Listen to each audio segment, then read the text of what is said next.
नमस्कार, ANB news देख रहे हैं आप। मैं हूं आपके साथ पल्लवी राजपूत और बड़ी खबरों में आप सभी का स्वागत है। चलिए रुक करते हैं खबरों का। 3 कृषि कानूनों के विरोध में किसान सड़कों पर हैं। गणतंत्र दिवस पर आईटीओ, लाल किले और नांगलोई में हिंसा हुई। आज भी गाजीपुर और सिंघू बॉर्डर पर तनाव की स्थिति बरकरार है। इस पूरे मामले पर कांग्रेस के पूर्व अध्यक्ष और सांसद राहुल गांधी ने एक प्रेस वार्ता में कहा कि इन तीनों कानूनों को समझने की बेहद जरूरत है। उन्होंने साफ साफ बताया कि ये तीनों कृषि कानून कैसे किसानों को नुकसान पहुंचाएंगे। राहुल गांधी ने कहा कि ये 3 बड़े नुकसान हैं इन कृषि कानूनों से, इसलिए किसान दिल्ली की सीमा पर हैं, लेकिन सरकार उन्हें मार रही है। किसानों को मारकर सरकार देश को कमजोर कर रही है।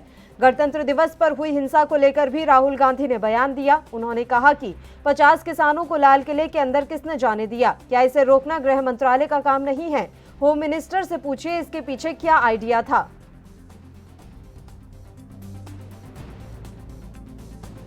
देश के युवाओं को मैं कहना चाहता हूं, ये जो 3 कानून हैं, इनको समझने की जरूरत है। पहला कानून है जो हिंदुस्तान के मंडी सिस्टम को, एग्रीकल्चरल मार्केट्स को खत्म कर देगा, नष्ट कर देगा। दूसरा कानून है जिससे हिंदुस्तान के सबसे बड़े बिजनेसमैन, 3, 4, 5 बिजनेसमैन जितना भी अनाज स्टोर करना चाहते हैं, जितना भी अनाज होर्ड करना चाहते हैं, लाखों टन वो कर सकते हैं। अगर इनको यह इजाजत दी गई, किसान दाम निगोशिएट नहीं कर पाएगा। और तीसरा कानून, सबसे अजीब कानून, कि किसान अपनी कठिनाई को कोर्ट नहीं ले जा सकता। इनसे बात करने के बजाय, सिचुएशन को रिजॉल्व करने के बजाय उनको धमका रही है, पीट रही है, एनआईए का प्रयोग कर रही है, उनको डिस्क्रेडिट करने की कोशिश कर रही है। सरकार को एकदम इन 3 कानूनों को वापस लेना चाहिए, रद्द करना चाहिए। किसानों को, 50 किसानों को रेड फोर्ट के अंदर किसने जाने दिया और क्यों जाने दिया? क्या होम मिनिस्ट्री का काम नहीं है कि रेड फोर्ट पे इनको नहीं जाना चाहिए, अलाउ करना चाहिए? उसके लिए कौन जिम्मेदार है? सीधी सी बात है। उनको क्यों अंदर जाने दिया? किसने अंदर जाने दिया? होम मिनिस्टर से जाके पूछिए। और उसके पीछे क्या आइडिया था, किस प्रकार अलाउ किया गया, वो भी पूछ लीजिए। चलिए इस मसले पर चर्चा की शुरुआत कर लेते हैं। 2 मेहमान इस समय लाइव हमारे साथ जुड़े हुए हैं। अवधेश उपाध्याय जी जो कि भारतीय जनता पार्टी से हैं, इसके अलावा अनुज आत्रे जी जो कि कांग्रेस से हैं। आप दोनों ही मेहमानों का बहुत बहुत स्वागत है एएनबी न्यूज पर। अनुज जी, पहले आपके पास आना चाहेंगे। आज राहुल गांधी ने प्रेस वार्ता की और तमाम आरोप सरकार के ऊपर लगाए। सबसे बड़ी बात कि वो हर बार की तरह इस बार भी कृषि कानूनों के नुकसान गिनाते हुए नजर आए हैं। आपकी प्रतिक्रिया?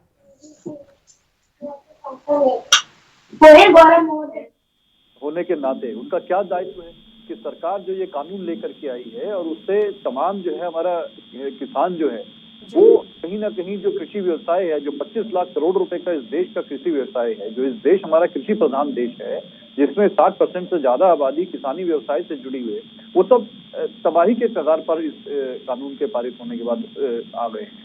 तो इसीलिए किसान आज जो है 65 दिन से जो है लगातार दिल्ली के बॉर्डर पर आंदोलन पर बैठे हुए हैं, जिनको ये सरकार ने, खासतौर से भारतीय जनता पार्टी ने किस तरह से उनको जब वोट लेना था तो अन्नदाता और न जाने क्या क्या किया, और जब अब उनके खिलाफ ये कानून पारित करके और वो अपने हक की बात मांगने के लिए बैठे हैं, उनको आतंकवादी, खालिस्तानी, न जाने हर दूसरे दिन कोई ना कोई नया उनके ऊपर आरोप लगा के, नया कोई उनको बदनाम करने का, कहीं टुकड़े टुकड़े गैंग का बोला, कहीं इनके जो है पाकिस्तान से कनेक्शन बता दिए, खालिस्तानी इनको बता दिया, रोज कोई ना कोई इनको अनादर करने की बात करी जा रही है। तो किसान बहुत ज्यादा इससे, सरकार से जो है, भारतीय जनता पार्टी से अपने आप को ठगा हुआ और छला हुआ महसूस कर रहे हैं।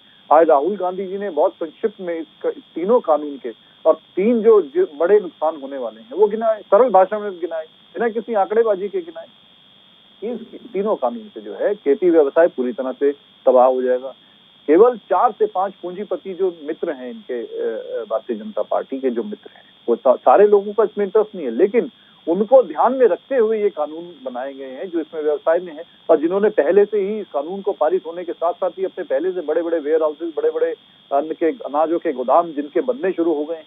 तो ये क्या मंशा दिखाई देती है कि उनको पहले से खबर थी और अपना, इससे पहले कोई और लोग आए इस मंडी को, इस मार्केट को अपना पहले से कब्जा कर लें, और आने वाली जो है हमारी जो नस्लें हैं, जो आने वाली जो पीढ़ियां हैं, वो अब बिल्कुल इन बड़े बड़े पूंजीपतियों के हाथों जो है गिरवी होकर के और बंधुआ होकर के काम करें, मजदूर की तरह काम करें। जो आज किसान सम्मान के साथ काम करता है, अपने खेत को, अपनी मातृभूमि को, अपनी मिट्टी को जो है रोज नमन करके जो है अपनी खेती व्यवसाय करता है, और आज वो हालात ये हो जाएगी इन कानूनों के बाद वो उसको कहीं ना कहीं पूरा जो है इनके, जिस तरह से ईस्ट इंडिया कंपनी ने आकर के हमारे देश पर राज किया था, ऐसे ही ये गिनी चुनी कंपनियां आकर के उन किसानों के ऊपर राज करेंगी जो किसान को स्वीकार नहीं है। किसान कहते हैं जो इन 70 सालों से जो ये कानूनों के सहारे हमारा चल रहा था काम, चाहे हम लोग कम कमा रहे थे या ज्यादा कमा रहे थे, किसी भी हिसाब से थे, वो खुश में थे। लेकिन आप ये जो कानून लेकर के आए हैं उसमें सुधार वाली बात नहीं है।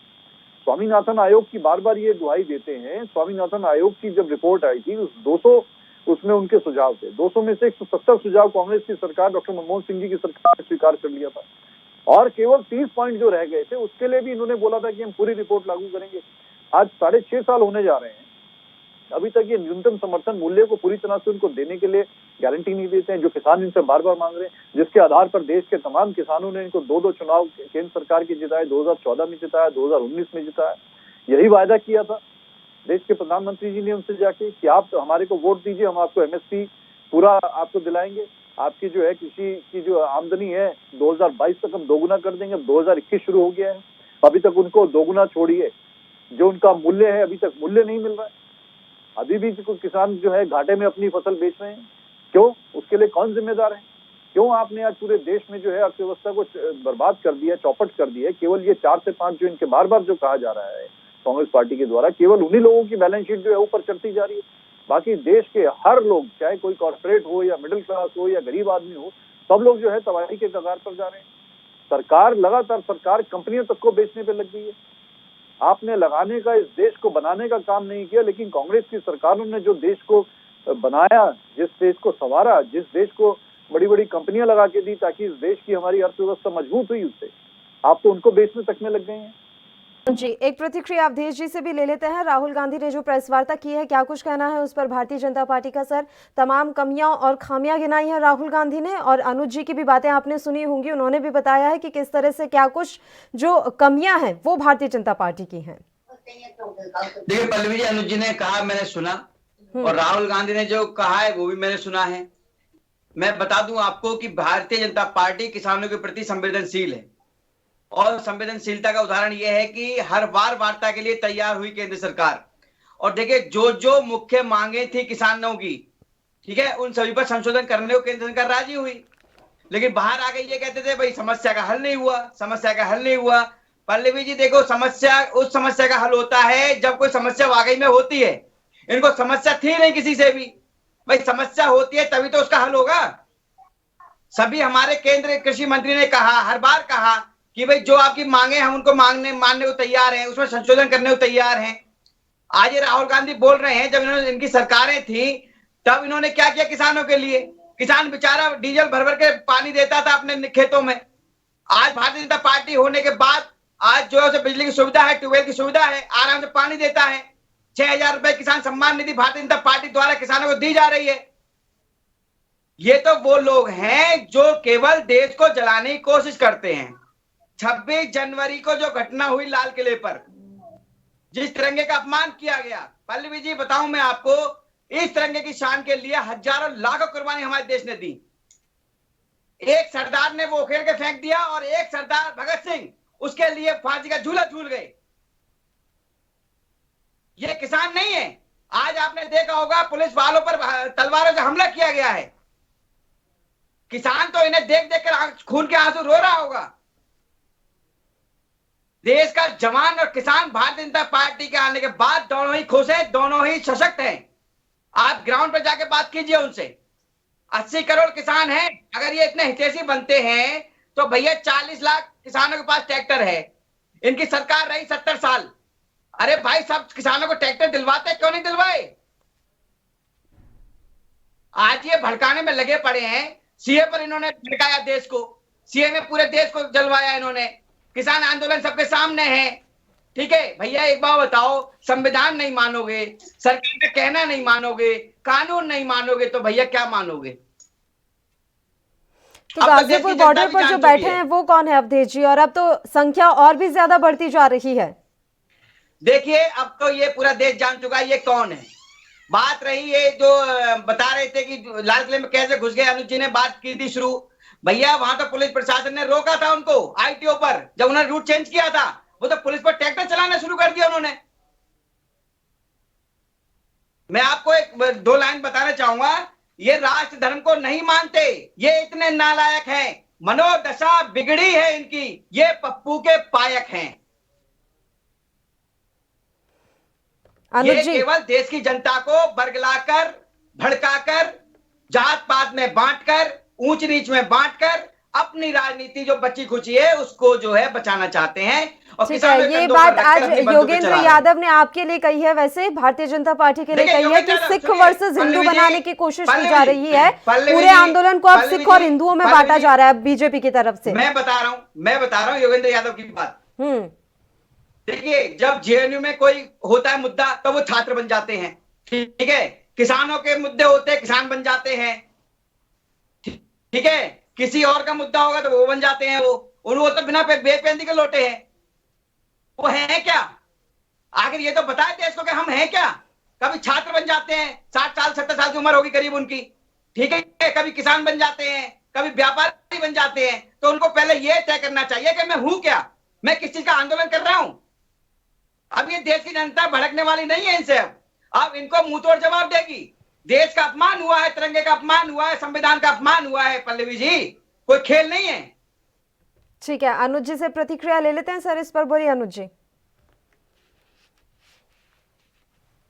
लगातार वहां बैठे हुए हैं, तो ये सरकार क्यों, हम पूछना चाहते हैं कि किस चीज के जिद है आखिर? ये सरकार क्यों नहीं जवाब देती कि आखिर इनको ऐसा क्या उस कानूनों में ऐसा क्या लाभ दिख रहा है और ऐसी कौन सी मजबूरी है कि जब सरकार ने बोला कि हमने किसानों को जब जब बुलाया, जब जब किसानों ने चाहा हमने उनसे बात करी। ऐसा नहीं है भाई साहब, जब आपने किसानों को बुलाया, किसानों के संगठन 11 बार आपके 12 बार बल्कि गए हैं आपके पास बात करने के लिए। किसान 2 महीने से ज्यादा शांतिपूर्वक तरीके से दिल्ली के बॉर्डर पर बैठे हैं। उससे पहले 2 महीने पंजाब में शांतिपूर्वक तरीके से अपना वो आंदोलन करते रहे। किसानों को बदनाम मत कीजिए। ये उपद्रवियों ने जो 26 जनवरी को देश में उपद्रव फैलाया है, निश्चित तौर पे आपकी सरकार की ये चूक है।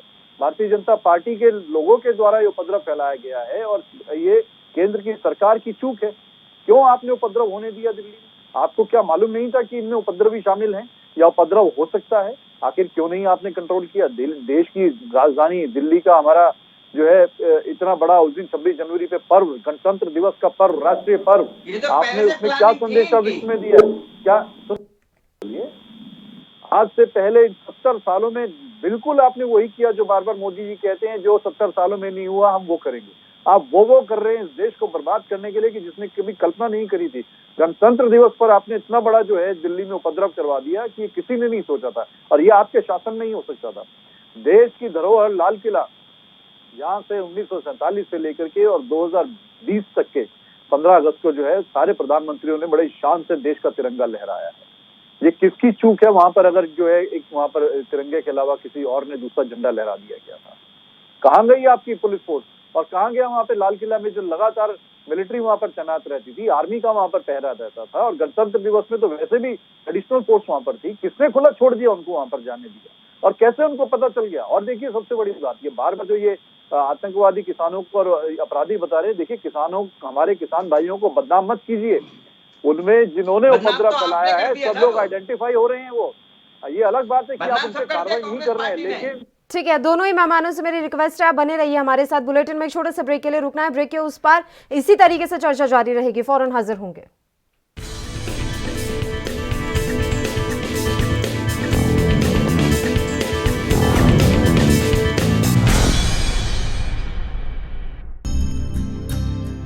अनिल कुमार उर्फ गुड्डू मिश्रा, अध्यक्ष नगर पंचायत, किशनी की तरफ से समस्त देशवासियों और प्रदेशवासियों को 72वें गणतंत्र दिवस की ढेर सारी शुभकामनाएं। नगर पंचायत किशनी द्वारा स्वच्छ भारत मिशन में करें सहयोग। प्रतिबंधित पॉलीथिन और प्लास्टिक से पर्यावरण को नुकसान होने से बचाएं।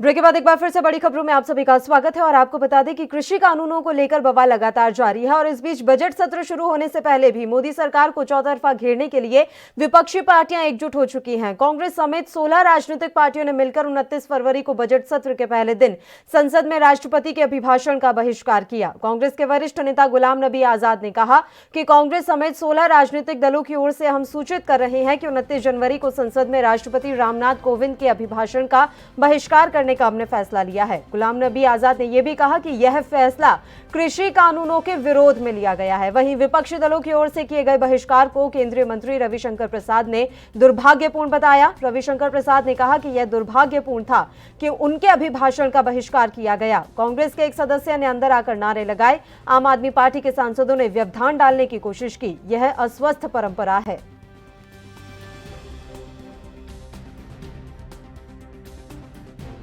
अभिभाषण का बहिष्कार नहीं किया था। ये कौन सी परंपरा है और कांग्रेस पार्टी का ये कौन सा अहंकार है कि जो कानून लाने के लिए कृषि सुधार में उन्होंने पूरी कोशिश की, स्वयं के नेताओं ने घोषणा की,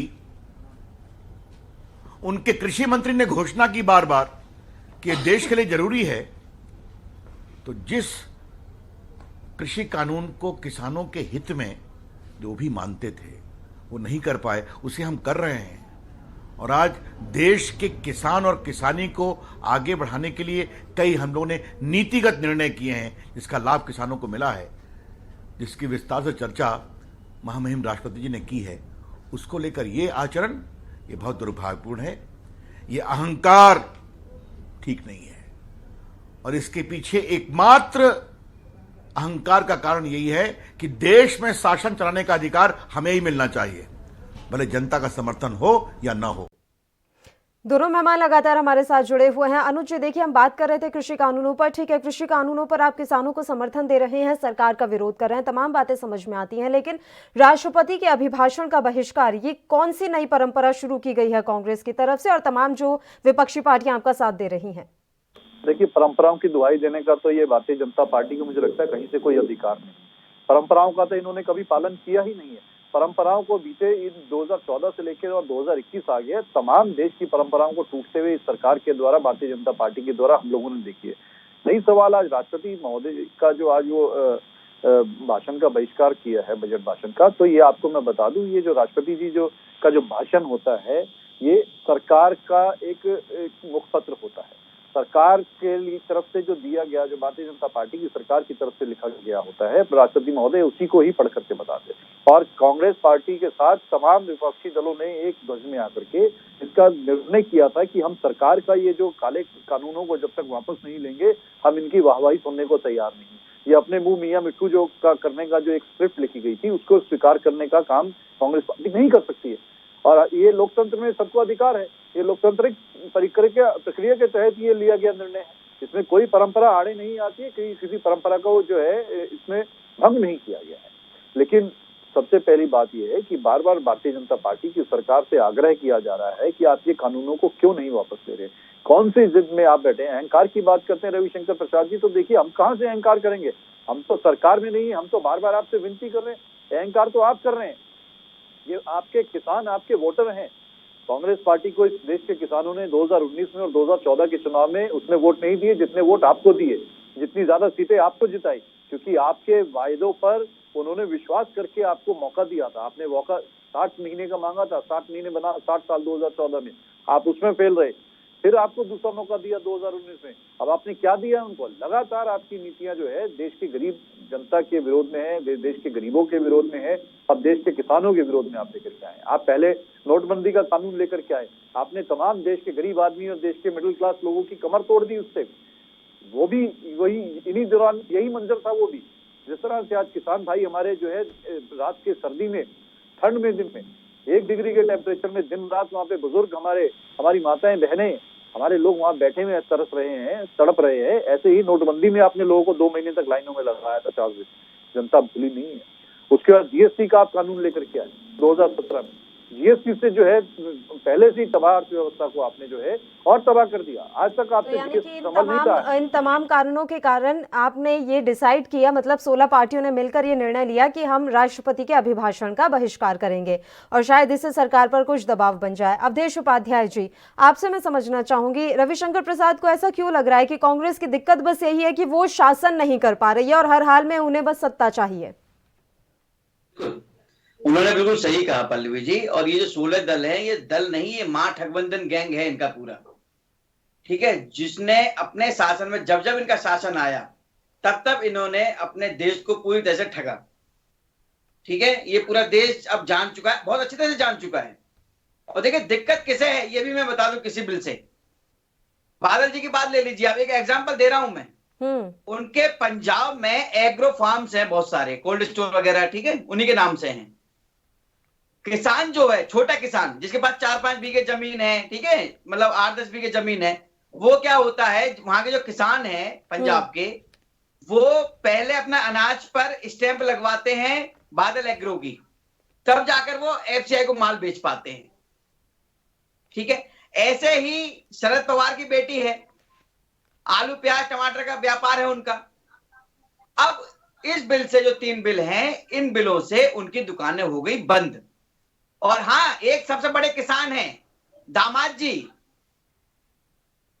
ठीक है, जो राजघराने के दामाद जी हैं, वो सबसे बड़े किसान हैं, जमीनों को हत्याते हैं वो किसानों की, उनकी दुकानें बंद हो गई। तो ये जो है मां ठगबंधन गैंग है, केवल ये इसलिए बौखला रहा है। कहावत आपने सुनी होगी कि जब अंगूर नहीं मिलते हैं तो खट्टे होते हैं। ठीक है, ये भी अपनी, जब 2019 का जो मैनिफेस्टो अगर देखा जाए कांग्रेस पार्टी का, तो उसमें भी ये बिल थे तीनों। सत्ता सुख पाने के लिए लाशों के ढेर लगाने में कमी नहीं छोड़ती कांग्रेस पार्टी, अब ये सब जान चुके हैं। और ये क्या चाहते हैं आप बताइए? पुलिस वाले क्या किसान के बेटे नहीं है? बेचारे अपनी मतलब जान बचा बचा कर कूदे हैं लाल किले पर से। 300 से ज्यादा पुलिस वाले जख्मी है, किसी ने कुछ नहीं कहा भाई। क्यों? ये तो चाहते हैं किसान और किसान के बेटे आपस में लड़े, क्योंकि इनकी तो आदत रही है लड़वाने की शुरू से। आप लड़वा रहे हो, ये आप ही तो लड़वा। अनुज जी मैं तो कुछ कह नहीं रहा, ये तो देख, अरे अनुज जी आप देखिए बॉर्डर पर, और आपने मर किसान और लड़ जवान कर दिया है आपने उसका। ये पूरा देश जानता है का जो सपना आपने देखा था उसको आपके कहने से कुछ नहीं होगा। कांग्रेस का चरित्र, ये आपके करने से हो रहा है। 130 करोड़ जनता जान चुकी है। छोड़ डांटे कोतवाल को, आप अपनी गलती स्वीकार कीजिए, लेकिन गलती ना स्वीकार करने के बजाय आप कांग्रेस पार्टी से सवाल पूछिए। सरकार में आप बैठे हैं, ये कानून आप लेके आए हैं, आपके कानून के विरोध में किसान बैठे हैं। आज देश का जवान भी आपसे नाराज है।